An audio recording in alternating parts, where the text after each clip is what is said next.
Elden Ring is the funniest game to come out in years, and you either agree with this statement outright and are a fan of From Software, or you think me mad. The Souls games have a very grim, gothic aesthetic. Piles of bodies, destroyed camps, warriors weeping over their fallen companions. It also has really big hats. Absurd comedy happens when a logical world is disrupted.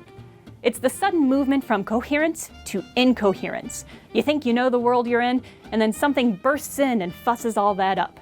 For absurd comedy, it doesn't really matter what kind of world it is, just that it's consistent and clear, and then gets fucked up by something that contradicts that as much as possible. The stronger the coherence, and the more disruptive the incoherence, the funnier it'll be.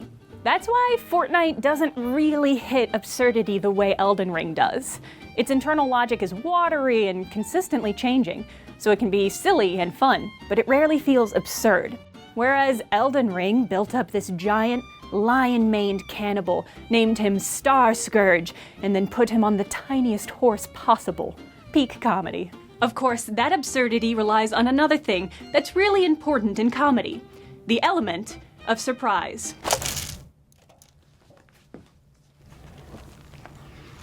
Comedy just isn't as funny if you can see it coming. And Elden Ring is a big, scary world with no handrails, literally. The difficulty is key in a lot of the funny shit that comes out of it. If a new enemy crashes your 1v1, this is just a more difficult battle. If it shows up and kills you, that's very funny. FromSoft has mastered a special type of comedy that relies on unexpectedness, but is the opposite of absurdism. It's called jokes. If you've just had this happen to you, your first instinct might not be, "Oh, FromSoft, how droll." And that's perfectly understandable. If you didn't know about knock-knock jokes and somebody walked up to you and said with their mouth, "knock knock," you'd probably think them mad. The core structure of a joke is the movement from incoherence to coherence, the setup to the punchline. In Jokes and Their Relation to the Unconscious, Freud's joke book, No, Really, Freud says that the effect of a joke comes about through bewilderment being succeeded by illumination. The setup should be unclear and lacking in information. How is a raven like a writing desk? But with the promise of finding a connection between the ideas, which is the punchline. Poe wrote on both. Knock knock. Who's there? Mikey. Mikey who? My key ain't working, let me in. Mikey answers the who part, but if you're familiar with the structure of a knock-knock joke, you know the name must be loaded with a secondary meaning, one not yet obvious to you. You can't suss out how it'll be transformed into a punchline, so you're held in suspense. Then, when it's revealed, coherence. Each setup is meant to build tension, and the punchline is the release. They're really similar to jump scares in that way, but that's a different video. The joy of a joke lies in that spark of recognition, which is dependent on understanding the structure. This is why puns and riddles often overlap with, but aren't quite the same as jokes, and why so much of nerd humor relies on references. If you get the reference, you're experiencing something adjacent to that spark of recognition. Bazinga. Games as a medium have a perfect built-in opportunity to inject surprise, but it's rarely taken advantage of. Games are an inherently rules-based system.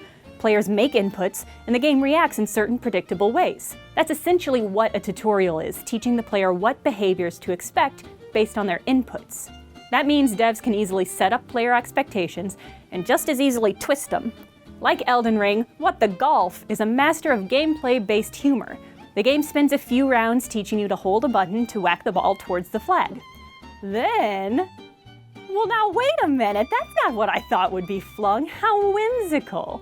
We're harmlessly moved from a logical world in which a person holds a golf club and hits a ball into a wacky world where you're the ball, or a house is the ball, or the hole moves. And I know people say that explaining a joke makes it not funny, but honestly, this rules. And knowing how it works just makes me more impressed with the devs at Triband for understanding games and comedy so well. Elden Ring has taken this a step farther with what I've taken to calling environmental jokes. They share a basis with environmental storytelling, But environmental storytelling can be very static. For every one jubilant bread boy, there are 100 storytelling moments that rely on graffiti or skeletons or both. And jokes, as we know, rely on a change of mental state, a movement from incoherence to coherence.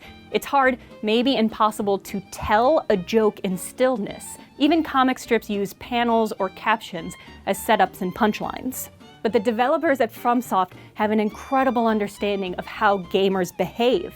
They know how to train players, how to control where we're likely to go, how we're likely to act. And they've perfected the art of environmental joke setups by making the punchline your death.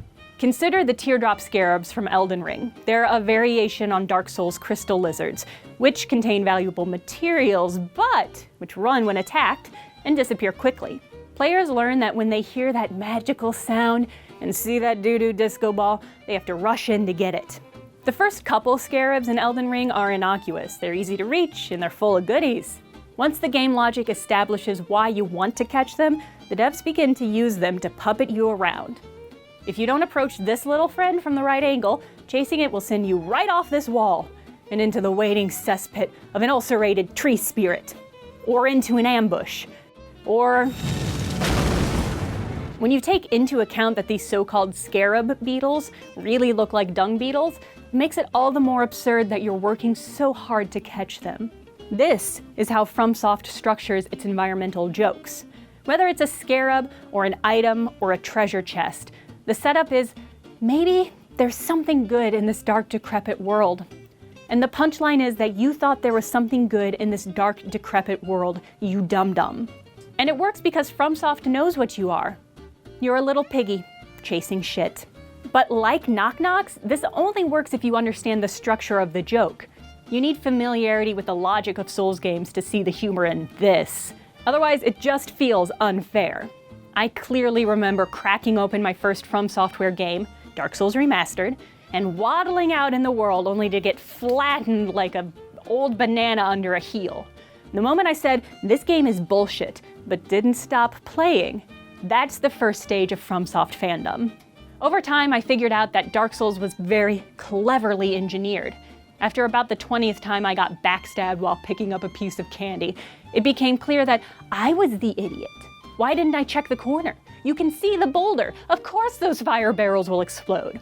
This is the second stage of FromSoft fandom, but it's still not a place where you necessarily perceive these things as jokes. Because after a while, it becomes even more clear. I am an idiot, and also this game is bullshit. Who puts backstabbing creatures in every corner? Who builds a city of rickety platforms and populates it with wide lads? Who does this? You see an item sitting there, seemingly unguarded, but because you're familiar with the setup of a Souls game, you understand that there must be a secondary encounter here, one that is not yet obvious to you. You probably can't suss out where the punishment is going to be deployed, so you're held in suspense. Then when it's revealed, coherence. You got me again, Patches, you bald.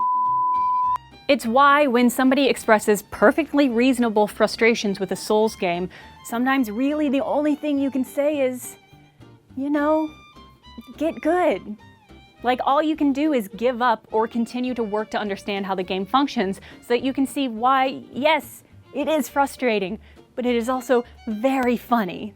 Laughing is a fundamental social activity. The whole premise of inside jokes is to divide people and make those within feel like they have a tighter bond.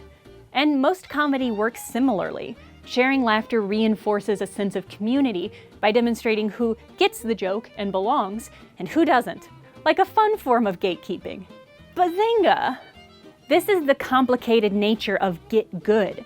It turns the basic advice and premise of the Souls game, a thing every Souls fan must overcome, into a moral stance. You either laugh at get good, or you take it too seriously because you're not a real fan. It's classic troll humor, which is meant to provide a sense of empowerment to the person perpetrating the joke. Any expression of earnestness or emotion means a person is weak, and being able to provoke that means a person is strong. Comedy can be an expression of power. Sometimes we laugh to prove that someone or something doesn't have any power over us. The idea of a bully saying, "Stop hitting yourself," is absurd because you're not. You're not hitting yourself, you can't stop. Let's really only funny if you're not the person getting hit. Laughter is also a necessary form of social connection. It can help you find like-minded people. It can reveal a power dynamic and build solidarity with those who are suffering from it.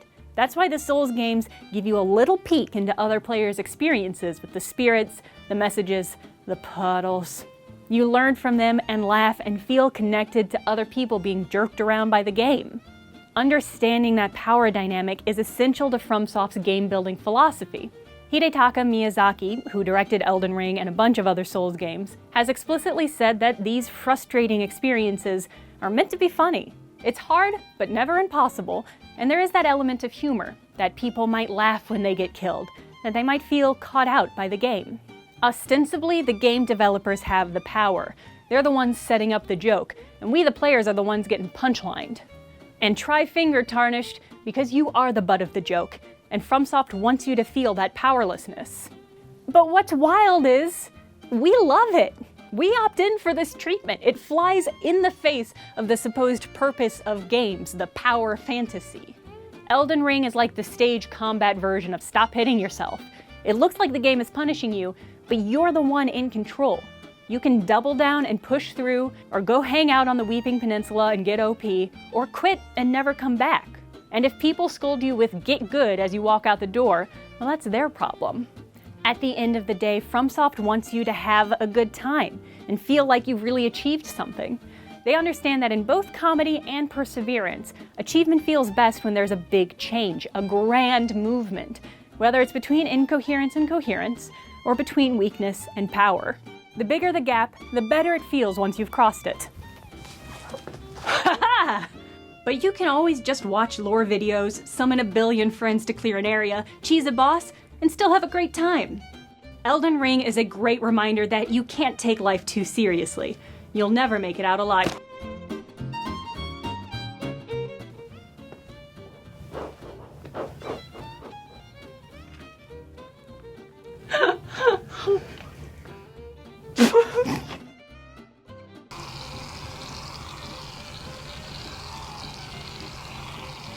Oh, beautiful.